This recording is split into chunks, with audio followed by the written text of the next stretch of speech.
ବୋଉଙ୍କ ଇୟରିଂ ପିନ୍ଧିବା ମୋ ପାଇଁ କାଳ ହେଲା।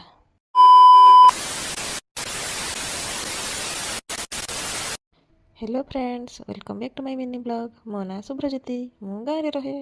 बोर मोर हठात प्लान कलु कि आम आज घर नॉनभेज करवा। मो मार्केट जावाई सागे सागे रेडी हो गली। बाहर कर जो मुझे देखुची गाड़ी चार्ज मात्र 34% अच्छे। 34% मु मार्केट जी एतिक चार्ज में घर को भी फेरी आसबार था। डर भी लगुला कि चार्ज जब बाटे सरीज तो मुझे हैरान हो पैसा तो आम नहीं आसन कि मटन ने आसीचु। उनको बारंबार कॉल कला भी बो भी फोन रिसीव करना। मुझे सागे सागे भाई को कॉल कली। भाई तापर सागे सागे पैसा पठेले। दरकार बनवाई नड़िया दरकार बो नहीं नथिले तो आमको कहले कि नहीं आसब। मटन पीस गुड़ा बहुत बड़ बड़ था। बहुत काटी छोट छोट पीस करदे। अधिक मटन खाइबा लोभ लुणा पाणी कर पी देती। फाइनाली रेडी हो गला मो मटन। तो लगुला बोली मुझे छत उपर खरारे बसी खाईदेली। डिनर खाइबापी मु रुटी बनईदेली। बोंको इयरिंगटा खसी भाविकी मुझे तार पेंचटा जोरे लगे जे पेंचटा मुझे जोरे चापिकी लगे से कान पूरा ब्लड बाहर था।